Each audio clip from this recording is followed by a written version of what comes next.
Desde los estudios de NTC, la red independiente presenta Noticias 1. Aquí está. Esta es la imagen del día. La asamblea en la que los partidos del pacto histórico definen si convierten a su coalición en un partido político y si, en consecuencia, irán juntos a las próximas elecciones parlamentarias y presidenciales. Los tres movimientos que conforman el pacto se unieron desde ayer a las discusiones de la Colombia humana y, aunque en principio acordaron seguir juntos, aún no definen cuáles serán los liderazgos de su futuro político. De esta historia hablaremos hoy. Esta noche en Noticias 1, el ELN dice que mañana ya no bloqueará la navegación del río San Juan en Chocó y le agradeció a sus víctimas por no haber resistido sus amenazas. A esta hora, la bancada de gobierno define su futuro político como un solo partido en la Asamblea del Pacto Histórico. General, que fue ascendido como director de la Policía Fiscal y Aduanera, es investigado por la Corte Suprema como presunto integrante de la red de contrabando más grande del país. Tribunal de Antioquia sentenció por despojo a directivos del Fondo Ganadero de Córdoba y pidió investigar a 2 funcionarios del gobierno Uribe por haberles ayudado. Y en Top Secret, La Vaca y el Caballito de Uribe, el juez de Gerlain que habían fichado a los Char y un vuelo secreto de Venezuela mientras cancilleres de Brasil y Colombia se reunían. Por la prensa libre y el derecho que todos ustedes tienen a la verdad, yo soy la Red Independiente. Presenta Noticias 1 con María Fernanda Navia y Gerson Caucha.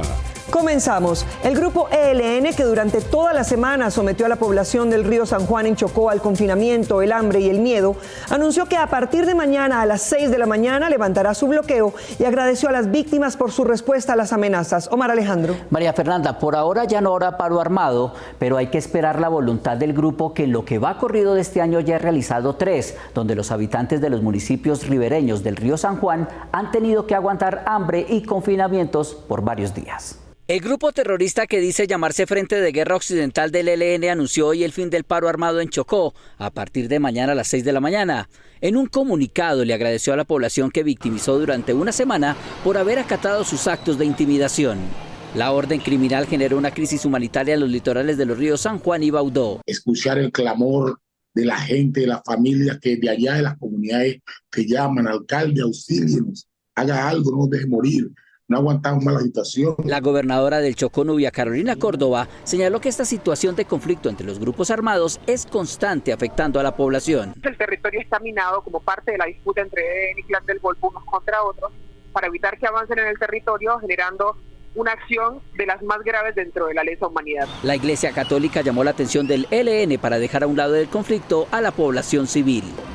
Pedirle desde aquí a este grupo alzado en armas, este grupo ilegal, y de luego a todos los grupos armados que se encuentren en el territorio, para que saquemos a la gente de este conflicto. La gobernadora Córdoba envió un mensaje a la mesa de negociación entre el gobierno y el ELN a retomar los diálogos. Retomar los diálogos no de la misma manera, porque ciertamente los resultados no vienen siendo los que se esperaban por parte de la comunidad, que es la más ansiosa con los resultados de los diálogos. En el comunicado, el ELN conminó a las organizaciones de derechos humanos, a la Defensoría del Pueblo, la Iglesia y autoridades locales a pronunciarse sobre lo que realmente ocurre en el departamento.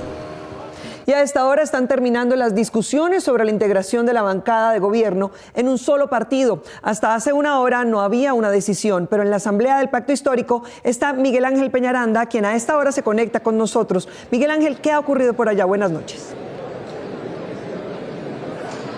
Pues María Fernanda, ¿qué tal? Muy buenas noches para usted y para todos los televidentes. Efectivamente nos encontramos aquí en la Asamblea de la Colombia Humana, es la segundo ya día y termina en ese momento precisamente con las elecciones de la nueva mesa directiva, luego de que el presidente de la República, Gustavo Petro, ayer haya llamado a la unidad precisamente de ese partido político para ser una fuerza política importante en las próximas elecciones presidenciales. Sin embargo, esta unidad no se vio hoy porque precisamente distintos grupos que asistieron a esta asamblea no estuvieron de acuerdo con la presencia de los congresistas, generaron resistencia porque no se quería que ellos participaran o hicieran parte de la mesa directiva de la Colombia Humana. Sí ha habido unas resistencias en que algunos congresistas participemos de estos procesos, pero evidentemente en cualquier partido serio del mundo, los corporados, aquellos que tienen credencial, participan de los procesos democráticos dentro de los partidos políticos. Pues bueno, yo creo que es natural, la ciudadanía quiere conformar el partido desde las bases, por supuesto hay una resistencia a que el partido quede con un poder centralista, con un poder desde Bogotá o parlamentario, y lo que nosotros hicimos fue concertar efectivamente con ellos y que haya una representación distinta, diferente, diversa de todas las regiones. 293 integrantes de esta nueva mesa directiva de la Colombia Humana. Sin embargo, se está esperando que al final de este año las demás colectividades que hacen parte del pacto histórico tomen la decisión y, atendiendo al llamado del presidente Petro, se sumen precisamente para las próximas elecciones presidenciales para conformar esta nueva fuerza política que dé precisamente la pelea en las próximas elecciones de presidente. En unos minutos ya se va a concretar las elecciones de esta mesa directiva y posteriormente pues se conocerán cómo quedarán conformadas en toda la región del país. Muy buenas noches. Gracias, Miguel. Seguimos atentos. La congresista Carolina Giraldo, de Alianza Verde, tiene cita en la Corte Suprema para detallar la denuncia pública que hizo sobre presunto lavado de activos en los contratos públicos que obtuvo una empresa que tiene a 2 presuntos miembros del Clan del Golfo como socios. El miércoles 28 de agosto fue citada por la Corte Suprema de Justicia la representante Carolina Giraldo de la Alianza Verde para que amplíe la denuncia que presentó ante la Fiscalía por presunto testaferrato y lavado de activos de Proicom, una empresa contratista de alumbrado público con presuntos nexos con el Clan del Golfo y la Cámara de Representantes. Una presunta relación del Clan del Golfo con la empresa Proicom, que maneja contratación de alumbrado público en 9 departamentos del país por más de 20.000 millones de pesos. La representante de Risaralda encontró que Hipólito Mendoza Sea, socio de Proicom, fue miembro de la unidad de trabajo legislativo del representante a la Cámara Cristóbal Rodríguez Hernández, del partido de la U, en 2018, y fue contratista en la primera vicepresidencia cuando estaba en cabeza de Óscar Villamizar del Centro Democrático a finales del año 2019 y actual miembro de esa bancada. Hipólito Mendoza trabajó en la Cámara de Representantes, primero como parte del equipo de trabajo legislativo del exrepresentante Cristóbal Rodríguez y luego como contratista de la vicepresidencia primera de la Cámara de Representantes cuando el vicepresidente primero era el congresista Óscar Villamizar. La representante informó que Proicom ha tenido negocios en municipios de Caldas, Risaralda, Antioquia, Guainía, Caquetá, Tolima, Arauca, Cauca y Chocó, con sociedades de economía mixta, y Proicom entra como socio estratégico. Entre los socios de esta empresa están Hipólito Mendoza Sea y César Augusto Rincón, quienes fueron capturados en el año 2021 por presuntos vínculos con una red de testaferrato y lavados de activos del Clan del Golfo. La empresa de servicios de energía tuvo una capitalización atípica en 6 meses durante 2020, pasando de 600 millones a 24.000 millones. Justo cuando estas personas entran a la empresa, se produce una capitalización atípica, cuadruplicando su capital en menos de 6 meses. Además de la vinculación del exfuncionario del Congreso, hay confesos narcotraficantes. Aquí estarían involucrados presuntos lavadores de dinero del Clan del Golfo, vinculados con los narcotraficantes confesos, alias Messi o Candado y alias Medio Labio. Los contratos de Proicom superan los 20.000 millones de pesos entre los años 2016 y 2023. Einar Puentes, quien en diciembre pasado fue ascendido a brigadier general de la policía, siendo director de la Policía Fiscal y Aduanera, está siendo investigado en la Corte Suprema de Justicia como integrante de una de las bandas de contrabando más poderosas del país.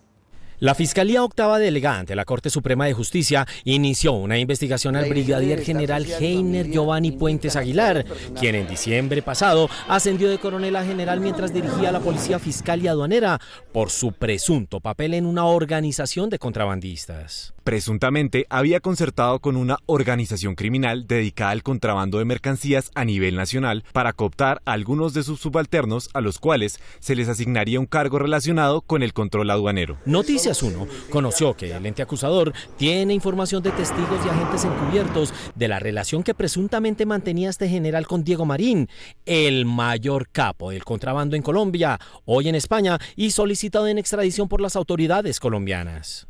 Al máximo contrabandista del país, Diego Marín alias Pitufo, con orden de captura y con una circular azul, de la cual, por supuesto, Interpol está haciendo las actividades propias para su ubicación. Según la Fiscalía, dentro de la organización criminal, aparentemente Puentes Aguilar se encargaba de cooptar oficiales bajo su mando con altas sumas de dinero para facilitar el actuar criminal de la organización ilegal. Con el fin de tener el control de todas las divisiones y expandir su accionar criminal como líderes y financiadores de dicho grupo delictivo. La investigación del general Puentes se desprende de otra que se adelanta contra la organización criminal que supuestamente lidera Diego Marín. Dicha organización ofrecía altas sumas de dinero y dádivas para omitir los controles de los principales puertos del país, zonas de comercio y algunas vías del territorio nacional. La Fiscalía también cuenta con declaraciones, interceptaciones telefónicas, informes de inteligencia de la misma policía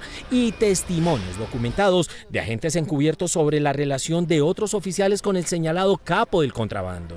Entre los oficiales que están en la mira de la Fiscalía por favorecer el contrabando, también hay varios coroneles que estuvieron en altos cargos de la Policía Fiscal y la Dirección de Tránsito desde el año 2020 hasta el año pasado, y por lo menos 6 mayores que estuvieron como jefes de impuestos y aduanas en la Policía de los puertos de Cartagena y Barranquilla. Los empresarios del transporte de carga, que son los principales beneficiarios del subsidio al ACPM, dice que solo aceptarán la regularización del precio si se les multiplica la carga. Por eso el gobierno está dispuesto a subirlos sin consultarles. Marta Olaya. María Fernanda, seguir conservando el precio del ACPM como el actual, esto significaría a final de año un déficit de 11.6 billones de pesos. Si se logra subir 3.000 pesos este año, podría reducirse el déficit a 9.2 billones, quedando alzas pendientes. El alza del precio de la CPM, que se ha mantenido estable desde enero de 2020 con un promedio de 9.400 pesos por galón frente a los 15.500 pesos de la gasolina, quedó en manos del gobierno. Este iniciaría los incrementos a partir de septiembre ante la imposibilidad de conseguir un acuerdo con los transportadores.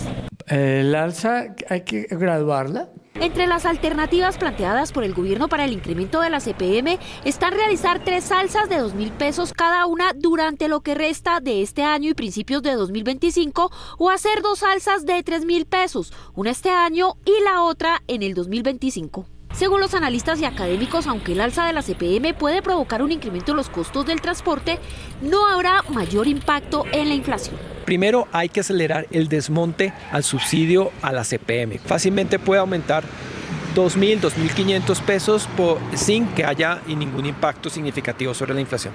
Los transportadores se han negado a aceptar el alza. Ministro, no juegue con fuego. Entre tanto, no se les garantice un incremento en la carga y la protección militar en las carreteras. Reactivación económica, donde estamos prácticamente parqueados en los puertos, en las ciudades del interior del país, porque no hay la carga. Entonces, pues cuando haya una reactivación económica, cuando hayan unas condiciones de seguridad en las vías, excelente. Y cuando el Ministerio del Interior y el gobierno central nos garantice que no vamos a tener un solo bloqueo, ahí sí entramos a negociar algún tipo de alza en el precio del diésel. Para el gremio camionero, la propuesta del gobierno de identificar a los transportadores de alimentos con el fin de darles un tratamiento diferencial y así evitar un impacto significativo en la inflación no será efectiva. A Colombia llegan las importaciones de más o menos 3 millones de toneladas de trigo, de maíz, de soya, de los diferentes alimentos que se importan hacia el interior del país. ¿Quién los transporta? No los transportan los livianos, no los transportan sino las tractomulas. Entonces, esa política no les va a dar. Con los precios actuales, al final del año, el Fondo de Estabilización de Precios arrojaría un déficit de 11.6 billones de pesos. Si se logra un aumento de 3.000 pesos, el déficit disminuiría a 9.2 billones de pesos. Aunque las 3 candidatas a la Defensoría del Pueblo hicieron un pacto para no hacer lobby para promover sus nombramientos, la ganadora admitió que se había trasnochado haciéndolo. Gustavo Monge. María Fernanda, las 2 derrotadas en la elección tenían la clara oposición de Álvaro Uribe y sus seguidores como denunciantes de los falsos positivos y no invirtieron, como la ganadora, sus noches en reuniones con congresistas cuyo contenido no ha sido revelado. Les pido votar a conciencia. Yomari Ortegón, una de las candidatas ternadas por el presidente Gustavo Petro para la Defensoría del Pueblo, hizo un llamado a la conciencia en la víspera de la elección en la Cámara de Representantes de Iris Marín, quien arrasó con 170 de 187 votos posibles. Abrimos el registro a las 8 en punto de la mañana. La plenaria de elección inició en un horario atípico para los congresistas, pero madrugaron. Bienvenido, doctora Pecuello, muy puntual hoy. La sesión tenía cantada su elección desde días antes, o mejor, noches antes, en las que la nueva defensora hacía reuniones en diferentes sitios de la ciudad, como el Hotel Ópera, tal como lo informó el reporte Coronel en la W, con miembros de la bancada de Cambio Radical. No veo ninguna dificultad frente a este tipo de charlas y de conversaciones. Fue una reunión a medianoche en la que la nueva defensora Iris Marín compartió con la ex asesora en la Defensoría de Carlos Camargo, María Fernanda Rangel, y con los representantes de Cambio Radical, Hernando González, Carlos Cuenca, Mauricio Parodi y Óscar Campo. Iris Marín puede hacer un relacionamiento con las distintas organizaciones defensoras de derechos humanos, pero también con las distintas representaciones de la sociedad colombiana. Para la nueva defensora Iris Marín, trasnochar no fue un obstáculo en procura de ser defensora del pueblo. He trasnochado todos los días reuniéndome con muchos congresistas, pues claro, la Cámara de Representantes elige, me reuní con muchos congresistas hasta altas horas de la noche de todos los sectores. Y todo su lobby tuvo sus beneficios. Por primera vez en este periodo legislativo, Cambio Radical, Centro Democrático, Conservadores, la U, Verdes y Pacto Histórico estaban del mismo lado. Cambio Radical no apoyó al presidente Petro, Cambio Radical hizo el acompañamiento a una hoja de vida muy estructurada. Entendemos que esta es una terna presentada por el presidente de la República, pero consideramos que el perfil de Iris Marín dentro de las tres candidatas pues era el que nos daba más garantías de independencia de respecto al presidente de la República. Yomari Ortegón, que solo obtuvo 10 votos en la elección, hizo parte del equipo jurídico que denunció en Argentina a Álvaro Uribe por los falsos positivos, luego de que la JEP le concediera inmunidad al exmandatario. Que haya obtenido los votos de Cambio Radical, del Centro Democrático, ¿le genera a ustedes alguna alarma o algo por el estilo? Absolutamente nada, para nada. La nueva defensora manejará 5.000 cargos en una entidad cuyo presupuesto es de 1.2 billones de pesos. Aunque Colombia es una potencia en recursos hídricos, hay 13.2 millones de colombianos que no tienen acceso al agua potable en su casa. Un desafío cuya respuesta se espera el mundo en la cumbre COP16 que arranca en octubre en Cali. Según la Comisión de Regulación de Agua Potable y Saneamiento, 13,8 millones de colombianos no tienen acceso a agua potable, una tercera parte de los habitantes del país. Esto sucede a pesar de que Colombia es el sexto país con más reservas de agua dulce del mundo, con 2.360 kilómetros cúbicos del recurso. Solo es superado por países que tienen un territorio más grande, como Estados Unidos, Rusia o China. La Comisión de Regulación de Agua registra que 367 municipios del país tienen escasez de agua. Los departamentos más afectados son Boyacá, Bolívar, Cundinamarca, Santander, Sucre y Magdalena. El Magdalena tiene una particularidad. Es una de las regiones más diversas que tenemos en el país. Y por otra parte, tenemos la contradicción, el contraste de que es uno de los territorios más vulnerables a los procesos de cambio climático. Y adicionalmente, históricamente, sus principales ciudades pues no tienen agua. Además, la Comisión de Regulación de Agua advierte que en el país 207 cabeceras municipales son susceptibles de desabastecimiento en temporada seca y 254 con riesgo de desabastecimiento en periodo de lluvia. Para mejorar el tratamiento de agua, la directora de la entidad se refirió a la gestión de las comunidades. Nosotros hemos también, venido planteando que este tipo de soluciones puedan tener la participación a través de alianzas público-populares. Esta semana, la Comisión de Regulación de Agua realizó el evento El Agua como Bien Común en Santa Marta con líderes comunitarios, campesinos e indígenas. Una de las conclusiones fue plantear un enfoque territorial para atender las problemáticas del desabastecimiento. Los colombianos nos la llevamos mejor con los perros que con los gatos, pero también hay ratones como mascotas, lo que indican los indicadores. 905 personas de Colombia contestaron la encuesta de cifras y conceptos sobre las mascotas. El 71% de ellos dijo tener un perro, el 51% gato, el 2% un pez, 38 personas dijeron tener un pájaro, 4 dijeron tener conejo, otros 4 tortuga y uno de ellos reconoció estar criando un ratón. Esto indica que la mayoría desconoce las mascotas con las que cohabita, excepto uno. Esto es lo que indican los indicadores.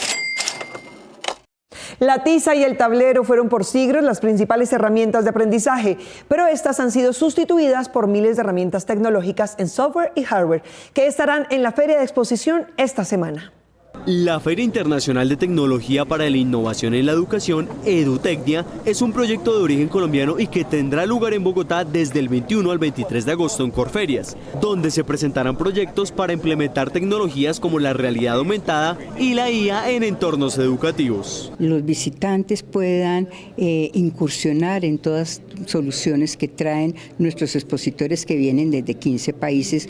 Edutecnia es la ventana para las nuevas herramientas tecnológicas que buscan la transformación en la educación, presentando proyectos como pizarras electrónicas y hasta simulaciones de eventos por medio de realidad virtual para generar inmersión en el estudiante al momento de nuevos aprendizajes. Puedan verlas en funcionamiento y bajo un mismo techo. Todas las posibilidades, todas las respuestas a estas inquietudes y a los desafíos que hay para mejorar la educación. Los softwares educativos, aplicaciones móviles y tecnologías de realidad aumentada, junto a otros proyectos de robótica, buscarán reducir las brechas digitales en temas educativos, pero enfrentarán el reto de no depender de estos recursos para aprender. Las oficinas de atención al público de la DIAN están abiertas en este puente festivo para ayudar con su declaración de renta a quienes tenían que hacerlo la semana pasada y no pudieron por fallas en el sistema. Para que las personas que debían presentar su declaración de renta entre la semana del 12 y el 16 de agosto se puedan poner al día tras la contingencia presentada en la DIAN, la entidad habilitó este fin de semana atención presencial en varios puntos de contacto a nivel nacional. A quienes se les vencía el tiempo para declarar, aún lo pueden hacer. Para hacerlo, tienen plazo hasta el próximo 20 de agosto sin ningún tipo de sanción ni intereses. Los demás contribuyentes con fechas de vencimiento posteriores al 16 de agosto deberán presentar sus declaraciones de acuerdo con las fechas establecidas en el calendario tributario. Si durante el año 2023 usted tuvo ingresos mensuales iguales o superiores a los 4.900.000 pesos y consumos a través de tarjeta de crédito mayores a los 59.376.000 pesos, deberá declarar renta. El calendario tributario que inició el pasado 12 de agosto terminará el próximo 24 de octubre. Para tener claridad sobre la fecha en la que usted debe declarar, debe ingresar a la página web de la DIAN. En un recorrido de rutina a las orillas del río Cauca, un grupo de funcionarios públicos de Jumbo, Valle del Cauca, encontró lo que podría catalogarse como una casa de los horrores. Aquí es la frontera entre Jumbo y Cali. Dios mío, bendito. Funcionarios de la Secretaría de Gobierno de Jumbo, Valle del Cauca, policías de investigación criminal y personeros de Cali, Palmira y Candelaria recorrieron un tramo del río Cauca como parte de un dispositivo de protección medioambiental e inspeccionaron la seguridad por movimientos ilegales en esa zona. La idea es poder nosotros identificar las problemáticas que tiene el río Cauca, atendiendo pues la sentencia de que declaran el río Cauca un sujeto de protección de derechos especiales. Lleno de pipas de gas, mira al fondo. Primero encontraron 380 cilindros de gas mal almacenados que habían sido robados y 5 tanques llenos de ese combustible sin ningún tipo de seguridad. Estamos con policía, con SIJÍN. Estos tanques son los que se van a drenar para podernoslo llevar en grúa. Y en un lote vecino hallaron restos de caballos. Este es el sacrificadero de los caballos, vean, aquí es. Es un matadero ilegal de semovientes. Aparte de eso, almacenamiento de químicos de sustancias peligrosas de manera ilegal. Mira la sangre. En el mismo inmueble encontraron señales de posibles hechos violentos contra personas que preocuparon aún más a la comisión. Esto es algo como macabro. Aquí hay una silla y hay una pared llena de puros orificios de bala.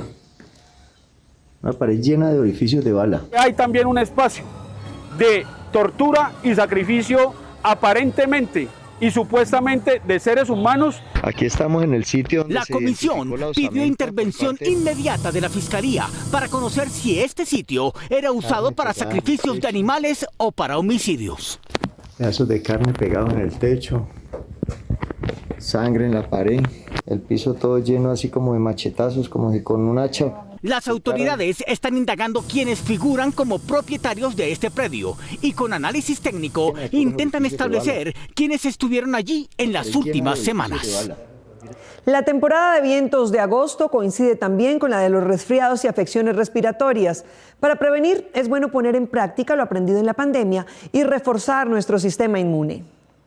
Informes del Instituto Nacional de Salud revelan que en lo corrido de este año, 12.540 personas han presentado enfermedades respiratorias. Esos casos suelen incrementarse en esta época del año. En las últimas 3 semanas, 253 personas se han contagiado. Agosto y septiembre es una de las épocas que coincide con el mes de los vientos y es uno de los picos respiratorios. Tiene mucho que ver con el tema medioambiental. Aunque no hay una relación directa entre los vientos y las enfermedades respiratorias, médicos señalan que los factores medioambientales pueden incidir en la propagación de virus y bacterias. Neumólogos y otros especialistas recomiendan adoptar precauciones similares a las del COVID y reforzar el sistema inmune. Lo que sí podemos intentar mejorar es nuestro estado inmunológico y eso se hace con una alimentación sana y con un estado de vacunación completo. Las personas que corren más riesgos con contagios de este tipo son los niños menores de 5 años y los adultos mayores de 65. Ya no toca ir al exterior para estudiar datos e inteligencia artificial. El gobierno invirtió para permitirle a la Universidad de Caldas abrir la primera facultad en Colombia. Buenas noches, Mafe. El pasado 13 de agosto, el presidente Gustavo Petro puso en marcha la Facultad de Inteligencia Artificial e Ingenierías en la Universidad de Caldas, en Manizales. Esta iniciativa académica, que será la primera de su tipo en América Latina, contará con una inversión inicial de 54.000 millones de pesos por parte del Ministerio TIC y de la Universidad de Caldas. La facultad, que recibirá sus primeros estudiantes el próximo año, ofrecerá los programas de técnico en depuración y preprocesamiento de datos para IA y tecnología en sistemas informáticos para la IA. También ofertará el pregrado de Ingeniería en IA, una especialización en ciencia de datos e inteligencia artificial y una maestría en inteligencia artificial. Nos vemos en las redes sociales y mañana a las 8 en punto aquí en Noticias 1 con las mejores noticias del fin de semana. A ustedes, gracias por elegir la independencia.